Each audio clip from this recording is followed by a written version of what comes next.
Representative Adolph has the floor. Thank you very much, Mr. Speaker. Ladies and gentlemen, my fellow colleagues, I'm here to ask you for your support for House Bill 1460, which is the general appropriation bill for the fiscal year 2015-2016. I don't have to remind anyone in this chamber that it's the second week of December. Hard to believe, but true.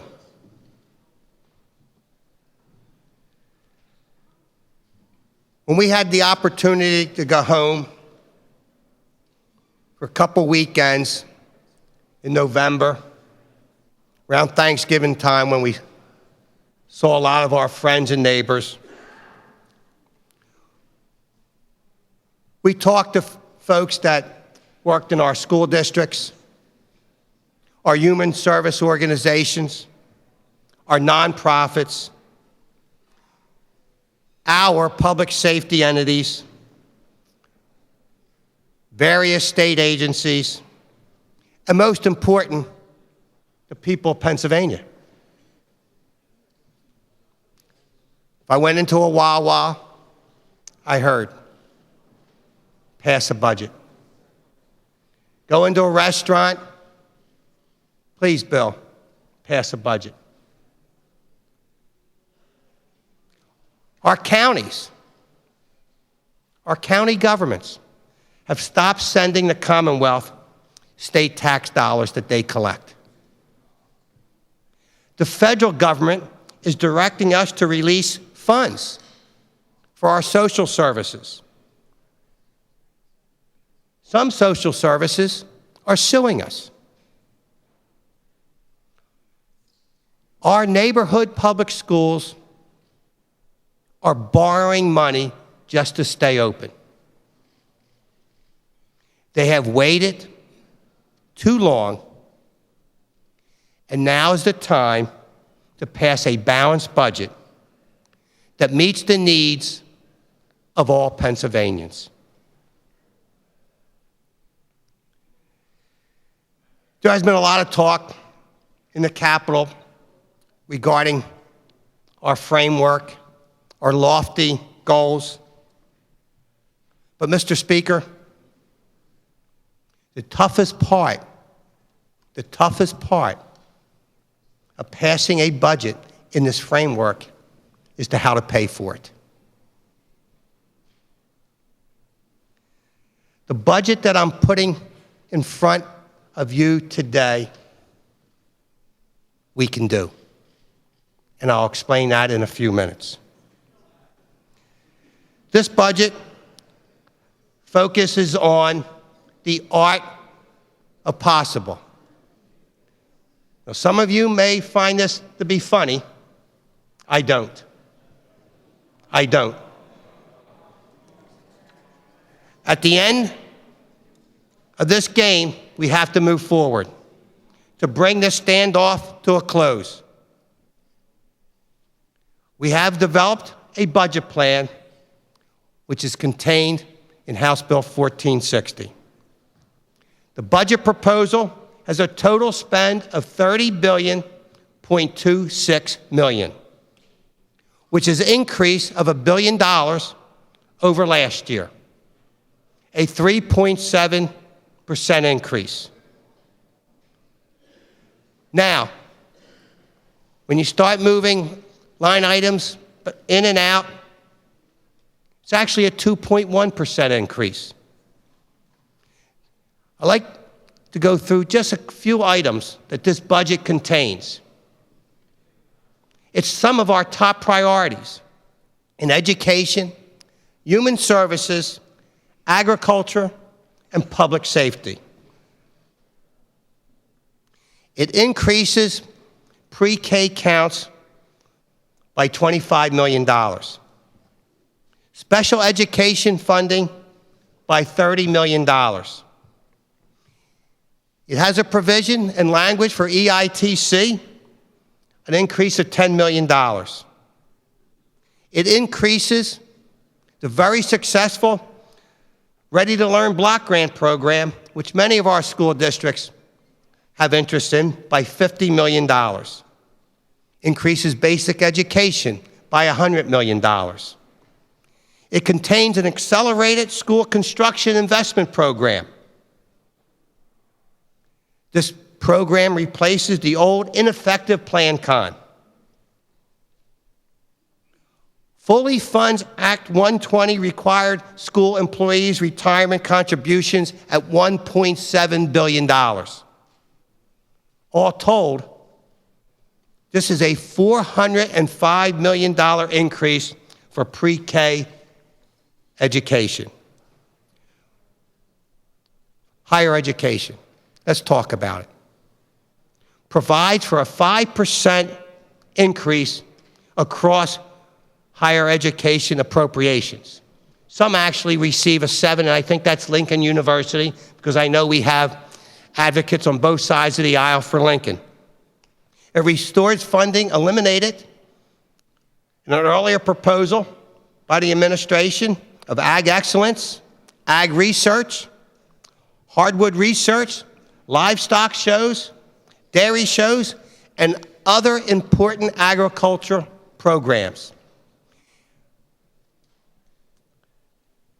Increases home and community-based services above the administration's proposal and allows us to serve an additional 1,992 individuals.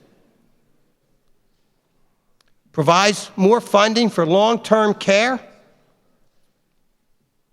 adds additional funding to services to persons with disabilities, so we can serve an additional 260 more people than was proposed by the administration. Restores funds for OB and neonatal services, hospital burn centers, rural hospitals, which were eliminated in previous proposals. A total of $27 million.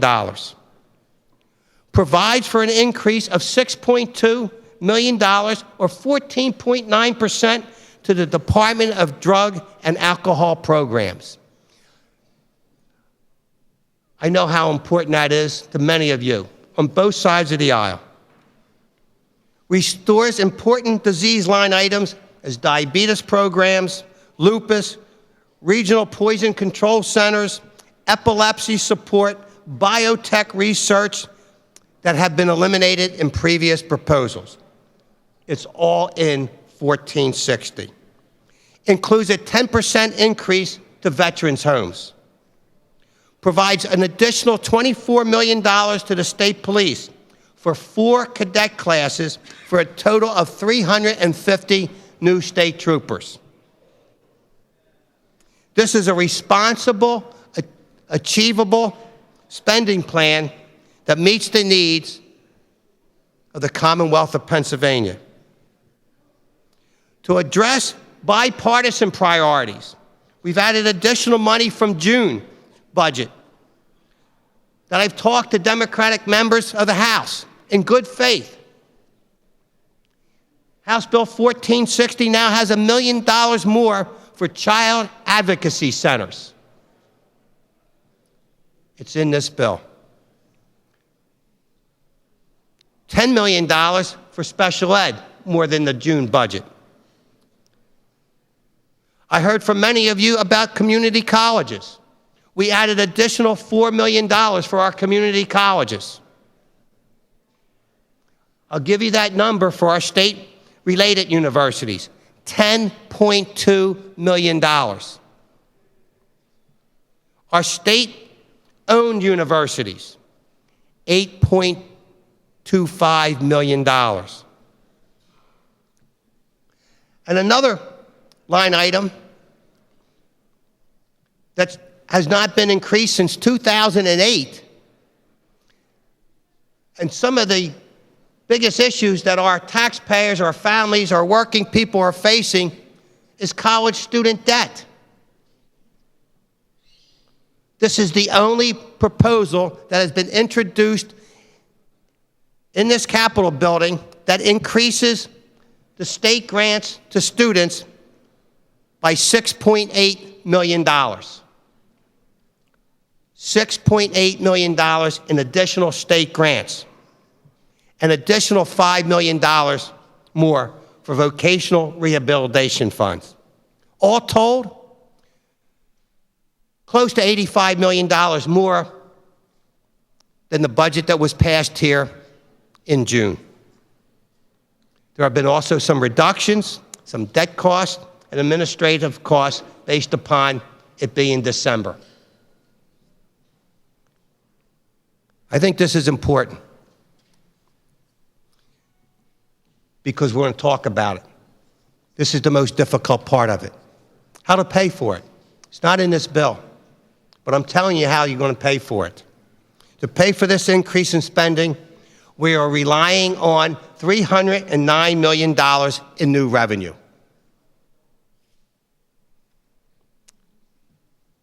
Voting for new revenue is never easy.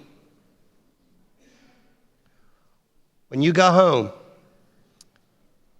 you get your emails, you get your phone calls.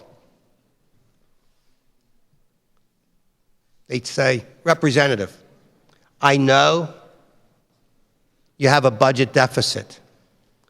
I know you need more money. But don't tax my business. Don't tax my customers. Don't tax this and don't tax that, but get your budget in balance. This bill ensures that it's not going to harm Pennsylvania's working men and women and will not harm Pennsylvania's economy. It's going to grow. Instead, this budget will rely, like most of the proposals floating around this Capitol building, on an increase in cigarette tax, a new tax on e-cigarettes, a new tax on roll your own, and we're going to be applying the PIT to the Pennsylvania lottery winnings. It's my understanding that we're the only state that does not tax the Pennsylvania lottery winnings or their own state lottery. We're also going to balance this budget by expanding gaming in Pennsylvania to internet gaming and off-track parlors. Once again, this budget has a revenue plan that's achievable, that is achievable. It's the art of the possible. We can do this. This budget is responsible. It makes huge investments in areas that all of us care deeply about. Let's come together. Let's come together as a united House of Representatives. We all have Republican neighbors as friends. We all have Democratic neighbors as friends. This is something that works. It's possible. We can do it today with your help. We need to get this budget to the governor's desk. All these other issues, and I like those issues, but the details are what's important. And there has been no agreement on the details. The framework, yes. The details, no. I urge you, think of your people back home. Think about the suffering that's going to go on if you do not pass this budget. Thank you so much for your attention. And let's get home for the holidays, and let's get this budget done. Thank you very much. Chair, thanks the gentleman.